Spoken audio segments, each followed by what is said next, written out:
이 시대의 특징들을 말하라고 하면 그 중에 하나는 정보가 곧 구원처럼 여겨지는 시대라는 겁니다. 그래서 우리는 길을 잃으면 앱을 켜고 판단이 서지 않으면 검색창을 두드리게 됩니다. 미래가 불안하면 여러 가지 숫자와 통계에서 위로를 받고자 합니다.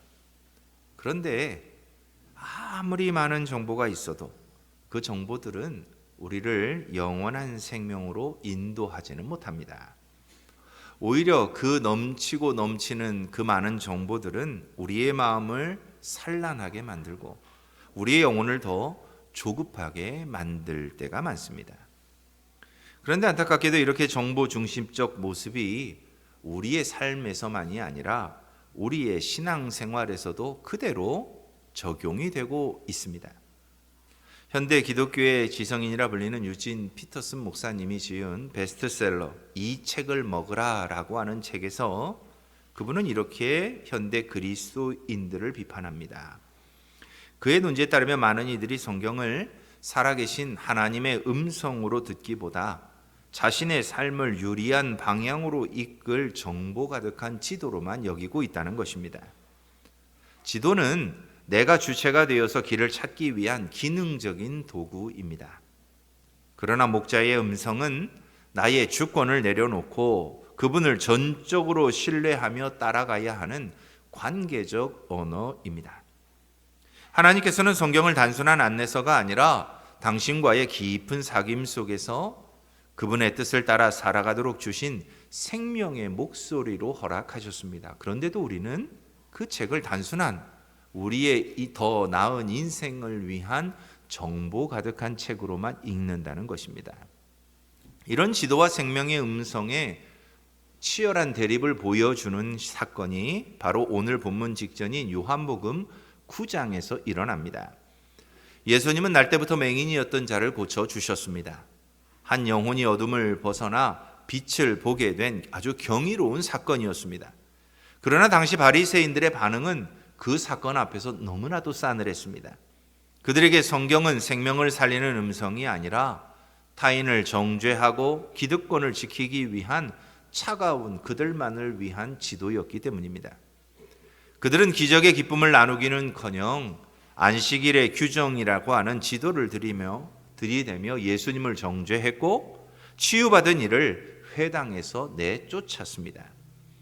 예수님께서 오늘 본문 1절에서 절도와 강도를 언급하고 계신 이유가 바로 여기에 있습니다. 이는 하나님의 백성을 돌봐야 할 목자의 자리에 앉아 있으면서도 도리어 양들을 억압하는 바리새인들을 향한 정죄와 경고의 선전포고였습니다. 이 팽팽한 긴장감 속에서 예수님은 선언하고 있습니다. 나는 문이다. 거짓 목자들은 양들을 정죄의 감옥에 가두지만 참 목자이신 예수님은 양들을 생명의 이 길로 이끌어가는 유일한 출구가 되신다고 선언하고 계십니다. 오늘 예배의 자리에 나온 우리의 모습은 어떻습니까? 우리 역시도 삶의 치열한 현장에서 내가 가진 지식과 계산에만 몰두한 나머지 세밀하게 말씀하시는 목자의 음성을 무시하며 살고 있지는 않습니까? 자녀의 진로 앞에서는 세상의 성공 공식이라는 지도를 펼치게 되고 직장의 갈등 속에서는 받은 만큼 돌려줘야 한다는 생존의 지도를 따릅니다. 노후의 불안 앞에서도 주님의 위로보다는 통계와 잔고라는 지도를 더 신뢰하고 의지하며 살아가고 있지는 않습니까? 사랑하는 성도 여러분, 예수 그리스도의 십자가의 죽음과 부활은 2000년 전 역사 속에서 완성된 단회적 사건인 것은 분명합니다. 그러나 그 부활하신 주님은 지금 이 순간에도 우리 곁에 살아계시고 계속해서 말씀하고 계십니다. 그러므로 부활하신 주님과 우리의 관계는 현재 진행형이라고 말할 수 있습니다. 주님은 우리 삶의 위험한 구덩이 앞에서 언제나 우리에게 말씀하십니다. 잠시 멈추어라. 오늘 이 아침 부활하신 주님은 여전히 우리를 향해 묻고 계십니다. 나는 문이다. 너는 너의 인생길을 걸어가며 어떤 소리에 귀를 기울이고 있느냐는 것입니다. 이 아침 우리는 모두는 주님의 음성에 귀를 기울일 수 있게 되기를 바랍니다. 그렇다면 왜 우리가 주님의 음성에 귀를 기울여야만 할까요? 왜냐하면 우리 이름을 빚값으로 사신 그 주님의 음성에만 절대적인 권위가 있기 때문입니다. 그래서 오늘 본문 1절로 3절은 이렇게 말씀하고 있습니다. 우리 본문 1절부터 3절 말씀 다 같이 한 목소리를 같이 읽어봅니다. 내가 진실로 진실로 너희에게 이르노니 문을 통하여 양의 우리에 들어가지 아니하고 다른 데로 넘어가는 자는 절도며 강도요 문으로 들어가는 이는 양의 목자라. 문지기는 그를 위하여 문을 열고 양은 그의 음성을 듣나니 그가 자기 양의 이름을 각각 불러 인도하여 내느니라. 본문 1절로 3절에서 예수님은 문을 통해 당당히 들어오는 목자로 묘사하고 있습니다. 이는 예수님께서 수천 년부터 약속된 구원의 길을 따라오신 약속된 메시아임을 의미합니다. 당시 바리새인들이 율법이라는 지도로 양들을 정죄하며 군림하던 도적과 강도였다면 예수님은 구약의 예언을 온 몸으로 성취하신 말씀의 완성자로서 우리 영혼을 이끌 모든 자격을 갖추고 오셨음을 말합니다. 여기에서 복음의 신비가 드러나지요. 하늘의 모든 자격을 갖춘 왕의 권위가 힘이 아닌 희생의 방식이었기 때문입니다. 세상 권력자는 자격을 얻으면 군림합니다.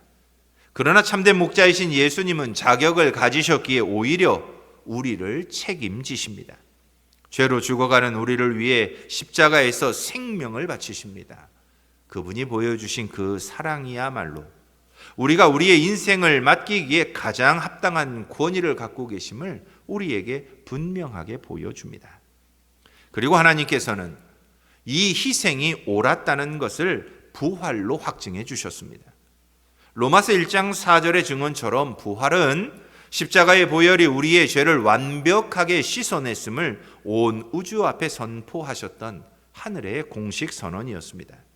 부활을 통해 예수님은 죽음을 이기신 진정한 왕이 되심을 우리에게 보여주신 것입니다. 그러므로 십자가로 사랑을, 부활로 능력을 증명하신 예수님의 음성만이 우리를 이용하려는 세상의 소음과 대조되는 유일한 왕의 목소리임을 우리에게 말해 줍니다. 우리가 그분의 음성에 귀를 기울여야 하는 또 다른 이유가 있습니다. 이 주님만이 우리 이름을 부르시며 우리의 인생을 전적으로 책임져 주시는 분이시기 때문에 그렇습니다. 이사야서 43장 1절은 이렇게 기록합니다. 내가 너를 지명하여 불렀나니 너는 내 것이라. 주님이 우리 이름을 부르시는 순간 우리와 주님 사이에는 생사구락을 함께하는 언약 관계가 형성됩니다. 그런데 이 관계의 시작은 우리의 어떠함이 아닌 하나님의 전적인 은혜입니다. 우리가 여전히 죄인이었을 때 주님은 십자가라는 대가를 지불하고 우리를 사 오셨습니다. 이제 우리의 연약함은 목자의 숙제가 되었고 우리를 삼키려는 위협은 목자의 전쟁이 되었습니다. 부활하여 살아계신 주님은 당신이 핏값으로 산 우리를 결코 포기하지 않고 끝까지 지켜내시겠다고 십자가에서 당신의 죽음으로 보증하셨습니다. 세상은 우리를 연봉이나 등수 같은 숫자로 환원하고 그 가치가 낮아지면 가차없이 버립니다. 그러나 십자가의 목자는 우리를 이용하기 위해 판단하는 것이 아니라 끝까지 책임지시고자 우리를 불러주십니다. 십자가로 우리를 소유하셨고 부활로 우리 미래를 보증하시는 분의 음성이기에 우리는 안심하고 그 목소리를 듣고 그 뒤를 따를 수 있습니다. 사랑하는 성도 여러분, 오늘 이 아침에도 주님의 음성에 여러분의 귀를 기울여 보시기 바랍니다.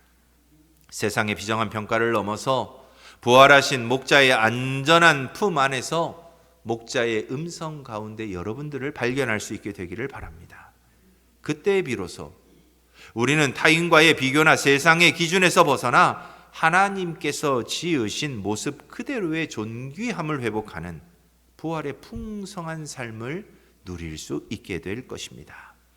사랑하는 성도 여러분, 주님만이 우리의 인생을 책임질 수 있는 전적인 권위를 갖고 계십니다. 그분의 음성에 귀를 기울이는 우리들 모두가 될 수 있기를 주님의 이름으로 축원합니다. 두 번째로 앞서가시는 주님의 등을 바라보면 바라볼수록 그분의 음성은 더욱 우리에게 선명하게 들려집니다. 4절부터 6절의 말씀을 우리 다 함께 한 목소리로 같이 읽어보겠습니다. 자기 양을 다 내놓은 후에 앞서가면 양들이 그의 음성을 아는 고로 따라오되 타인의 음성은 알지 못하는 고로 타인을 따르지 아니하고 도리어 도망하느니라. 예수께서 이 비유로 그들에게 말씀하셨으나 그들은 그가 하신 말씀이 무엇인지 알지 못하니라. 광야 같은 세상 속에서 길을 잃지 않고 끝까지 주님을 따라가기 위해 가장 먼저 우리가 회복해야 할 신앙의 자세는 앞서가시는 주님의 신실한 등을 바라보는 것입니다. 광야는 본래 길이 없습니다. 그래서 양이 목자의 등을 놓치는 순간 눈앞에 길은 순식간에 사라지고 죽음과도 같은 공포가 엄습하게 되어 있습니다. 우리가 인생에서 마주하는 가장 큰 위기는 고난 그 자체가 아닙니다. 그 고난의 끝이 어디인지 모른다는 방향의 상실에 있습니다. 이때 목자의 등은 양에게 단순한 뒷모습이 아닙니다. 가시바퀴를 몸소 밟아 다져놓은 살아있는 이정표가 됩니다. 그래서 오늘 본문 4절을 보면 목자는 양들을 우리 밖으로 다 내어놓은 후에 뒤에서 채찍을 휘두르며 몰아가는 것이 아니라 그들보다 앞서간다고 말씀합니다. 목자가 양떼 앞에 선다는 것은 너희에게 닥칠 모든 위험을 내 몸으로 먼저 받겠다는 사랑의 결단입니다. 그 길에 놓인 날카로운 돌부리에 목자가 먼저 걸려보고 어둠 속에서 습격하는 사나운 맹수를 목자가 가장 먼저 마주대야겠다는 사랑의 선언인 것입니다. 주님은 부활하시기 전 제자들에게 내가 살아난 후에 너희보다 먼저 갈릴리로 가리라고 말씀하셨습니다. 이는 제자들의 실패와 절망이 기다리는 그 아픈 현장에 주님이 먼저 도착해서 그들을 맞이하시겠다는 약속이었습니다. 이처럼 부활하신 주님은 오늘도 우리가 겪을 유혹과 눈물, 우리가 가장 두려워하는 죽음의 골짜기조차도 먼저 통과해서 안전한 생명의 길로 닦아 놓으신 채 우리 앞을 걷고 계신다고 말씀하고 있습니다. 그렇다면 우리는 어떻게 이 신실한 등을 바라보면서 따라가야 할까요? 그건 우리의 시선을 철저하게 그 등에 고정시키는 것입니다. 우리는 자꾸만 내 발밑에 박힌 가시와 눈앞에 몰아치는 모래바람에 시선을 빼앗기곤 합니다. 그러나 환경을 바라보는 순간 우리는 낙심하게 되고 주저앉을 수밖에 없습니다. 그러나 그 가시에 먼저 찌르며 피 흘려 길을 내고 계신 주님의 등을 바라본다면 우리는 그 고난이 이미 주님에 의해 승리의 길로 바뀌었음을 보게 될 것입니다. 사랑하는 성도 여러분, 부활하신 주님은 지금 여러분이 흘릴 그 눈물보다 앞서 그 자리에 도착해 계십니다. 눈앞에 광야에 압도당하기보다 묵묵히 앞서 걸으시는 주님의 등을 이정표 삼아서 오늘 하루도 믿음의 걸음을 한 걸음 담대히 내디뎌 보시기 바랍니다. 목자의 등을 바라보고 걷는 그 걸음은 평강의 걸음이요, 주께서 함께 미리 가신 길이기에 우리의 발걸음은 더욱 가볍고 즐거운 발걸음이 될 것입니다. 그러므로 우리의 시선은 언제나 우리보다 앞서 가시는 목자 되신 주님의 등에 고정되어 있어야 합니다. 이런 은혜를 누리시기 바랍니다. 또한 광야에서 목자를 놓치지 않을 수 있는 또 다른 비결이 있습니다. 그건 주님과의 친밀한 관계입니다. 그래서 오늘 본문 4절 하반절은 양들이 목자를 따르는 이유를 이렇게 설명합니다. 양들이 그의 음성을 아는 고로 따라오되. 요한복음 10장 14절에서 예수님은 나는 선한 목자라, 나는 내 양을 알고 양도 나를 아는 것이 아버지께서 나를 아시고 내가 아버지를 아는 것 같다고 말씀하셨습니다. 여기서 안다는 것은 단순한 지식을 넘어서서 오랜 시간 목자와 살을 맞대며 그 숨결에 길들여진 상태를 의미합니다. 양은 목자의 음성을 주파수나 파형으로 기억하지 않습니다. 칠흑 같은 어둠 속에서 사나운 짐승이 울부짖을 때 나를 포근하게 감싸주던 그 목자의 따스한 체온을 기억합니다. 절망의 구덩이에 빠져 있을 때 나를 건져 올리며 다정하게 내 이름을 불러주던 그 신뢰 가득한 목소리를 기억합니다. 양에게 목자의 음성은 그래서 소리가 아닙니다. 나를 지켜준 사랑의 기억입니다. 그래서 그 음성이 들리면 양은 머리로 생각하기 전에 먼저 심장이 반응합니다. 반면 낯선 자의 목소리가 아무리 달콤할지라도 양은 도망치게 됩니다. 그 소리에는 나와 함께 밤을 지새우고 나를 위해 목숨을 걸었던 친밀한 사귐의 흔적이 전혀 담겨 있지 않기 때문입니다. 그래서 이 친밀한 관계의 깊이를 쌓기 위해서는 반드시 함께 머무는 축적의 시간이 필요합니다. 폭풍 속에서 목자의 세미한 음성을 분별할 수 있는 능력은 평온한 일상 속에서 목자와 얼마만큼 눈을 맞추고 목자의 숨결의 톤을 얼마만큼 곁에서 시간을 갖고 익혀왔는가의 그 시간의 깊이에서 나오기 때문입니다. 이 축적의 시간을 갖기 위해 한번 이번 주 한 주간 동안 두 가지 영적 훈련을 해보시기 바랍니다.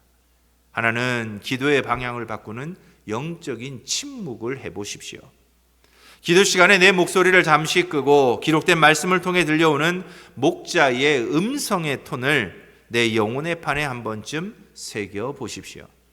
내가 주님께 말하는 시간만큼 주님께서 또 내게 말씀하시도록 침묵하며 기다리는 시간도 가져보시기 바랍니다. 주님과의 간절한 침묵은, 주님 앞에서의 간절한 침묵은 주님의 음성을 들을 수 있는 귀한 시간이 될 수 있습니다. 다른 하나는 거룩한 독서를 해보십시오. 주님의 말씀과 눈을 맞추어 보십시오. 성경 한 절을 천천히 반복해서 읽으며 그 말씀이 오늘 내 삶에 어떤 의미로 다가오는지를 아주 많은 시간을 통해서 충분히 묵상해 보십시오.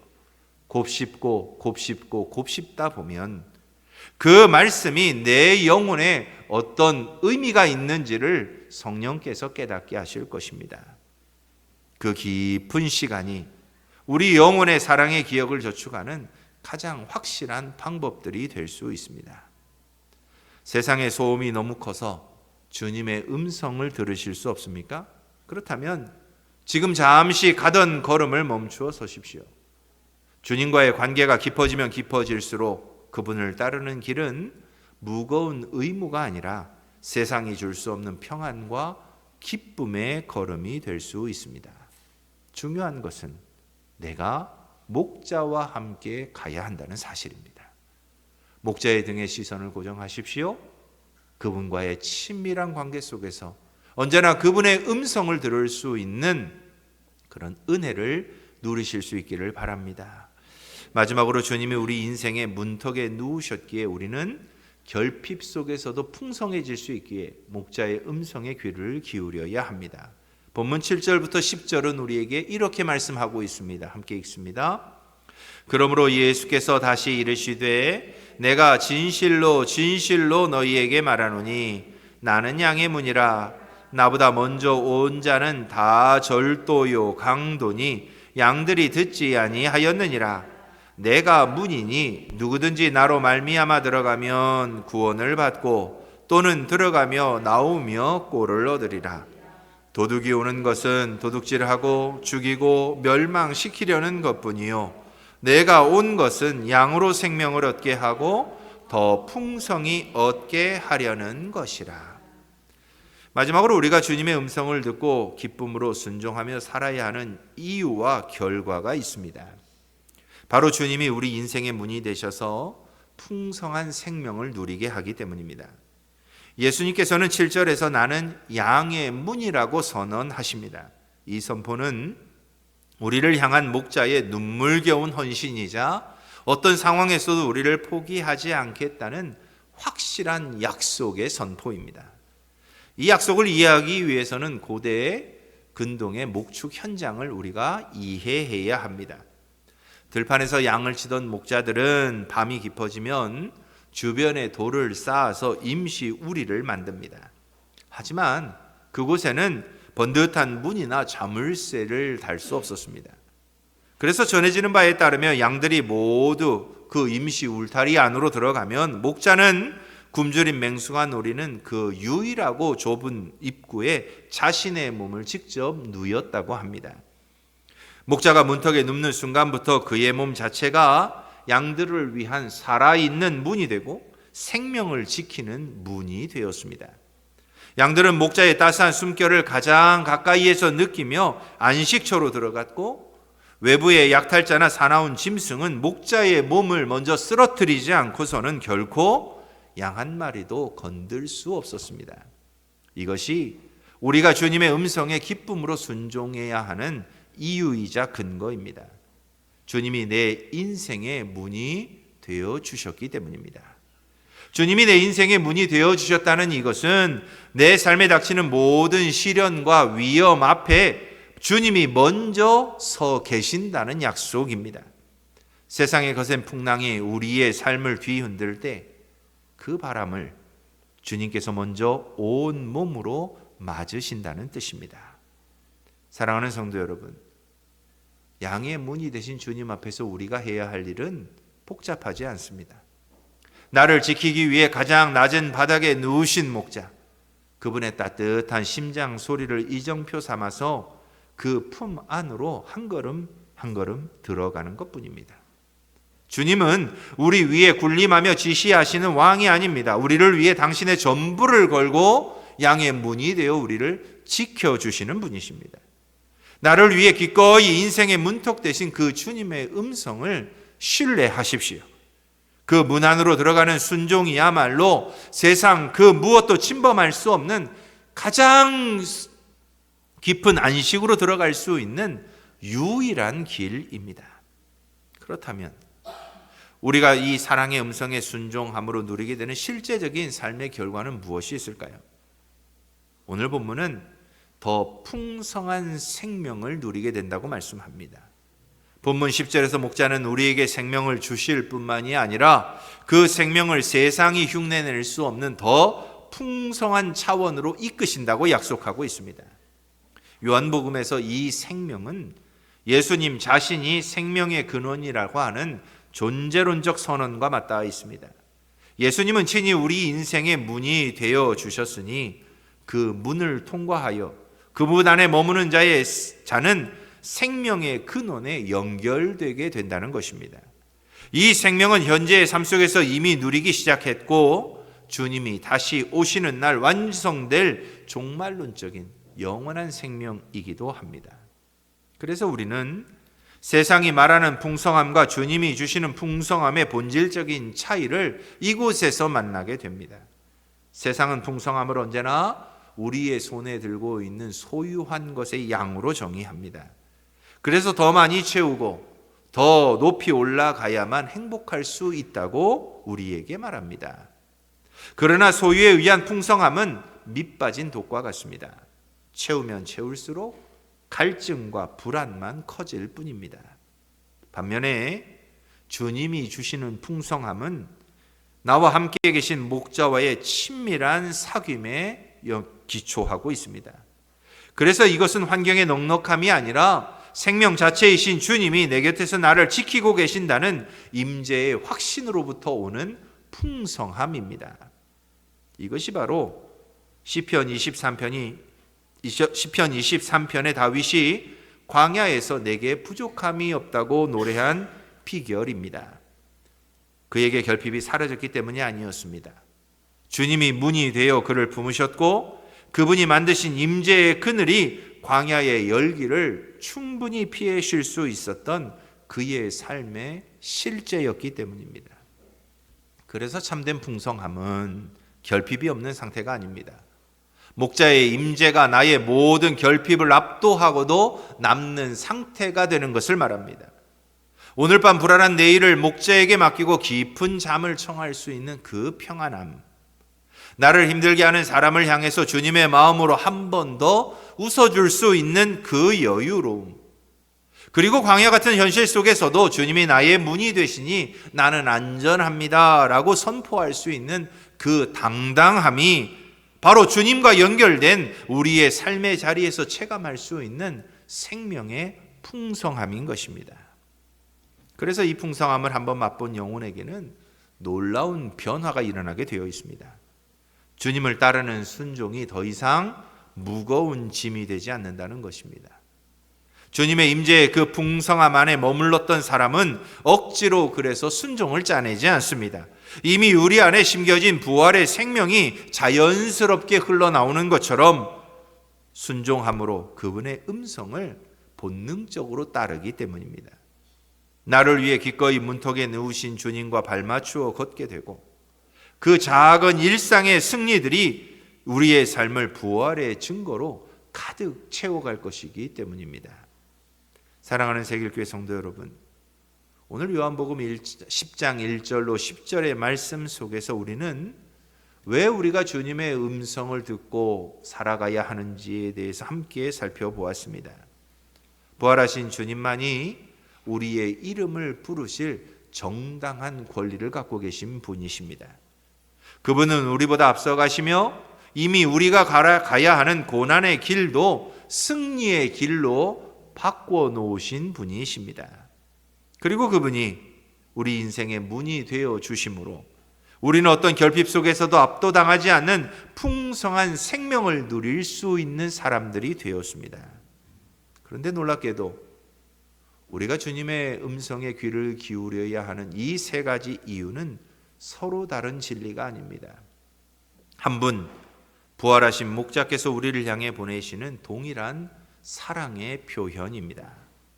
그 사랑이 얼마나 낮은 자리에서 우리에게 왔는지를 한번 꼭 기억해 보시기 바랍니다.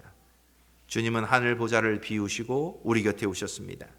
우리가 두려워하는 그 죽음의 골짜기를 먼저 걸으셨습니다. 굶주린 맹수가 노리는 그 좁은 입구에 당신의 몸을 직접 누이셨습니다. 그토록 낮고 낮은 자리에서 우리를 향해 늘 손을 내밀고 계십니다. 그분이 바로 우리가 믿고 있는 예수 그리스도이시고 우리의 목자 되시는 부활하신 주님이십니다. 그렇기에 주님과 함께 누리는 진정한 평화는 우리의 인생의 폭풍우가 멈추었기 때문이 아닙니다. 거세게 쏟아지는 폭포여 바위 위에서도 어미 새의 날개 품 안에 깃든 작은 새는 평온한 상태에서 노래합니다. 폭풍이 약해진 것도 아닙니다. 폭포가 멈춘 것도 아닙니다. 모든 비바람을 어머니가 온몸으로 막아주고 있다는 것을, 그 사랑을 작은 새는 알고 있기에 그 품 안에서 자유롭게 노래할 수 있는 것입니다. 성도 여러분, 그 어미새가 바로 우리의 목자 되신 예수님이십니다. 폭풍을 먼저 맞아주시고 우리 앞에서 길을 내시고 우리 인생의 문턱에 먼저 누우셔서 우리를 지켜주시는 분, 그분이 우리 곁에 계시기에 우리도 인생의 온갖 폭풍 안에서도 얼마든지 노래하며 평온함을 누릴 수 있는 것입니다. 그러므로 세상이 우리에게 물어볼 때 우리는 언제든 망설이지 않고 대답할 수 있습니다. 어떻게 그런 고난 속에서도 여전히 평안하실 수 있습니까? 그 깊은 슬픔 속에서 어떻게 찬송하실 수 있습니까? 그 질문 앞에서 우리는 얼마든지 대답할 수 있습니다. 나를 사랑하시는 목자가 내 인생의 문이 되어 주셨기 때문입니다. 그분이 내 이름을 아시고 나보다 앞서 가시며 내 모든 눈물을 당신의 등으로 닦아 주셨기 때문입니다. 그 대답이 이미 부활하신 주님과 함께하고 있다는 증거입니다. 세상의 위협 속에서도 목자의 음성을 신뢰하며 내딛는 여러분의 발걸음 하나하나가 예수님이 지금도 살아계신다는 가장 강력한 부활의 증언이 될 것입니다. 이번 한 주간 여러분의 삶이 아무리 거칠고 막막할지라도 여러분보다 먼저 그 자리에 도착해 계신 주님이 계심을 꼭 기억하실 수 있기를 바랍니다. 내 이름을 아시는 목자의 음성에 귀를 기울이고 그 문 안으로 한 걸음 반드시 내딛는 여러분들이 되실 수 있기를 바랍니다. 그 한 걸음이 세상이 줄 수 없는 안식이 되고 결핍을 압도하는 풍성함이 되고 부활의 생명이 우리 삶에 피어나는 그 순간이 될 것입니다. 나를 위해 기꺼이 우리의 인성의 문턱에 누이시고 광야의 시원한 그늘이 되어주신 주님과 함께 당당하고 기쁘게 부활의 증인으로 살아가는 모든 세길교회 성도님들이 다 되시기를 주님의 이름으로 축원합니다. 우리 함께 기도하겠습니다.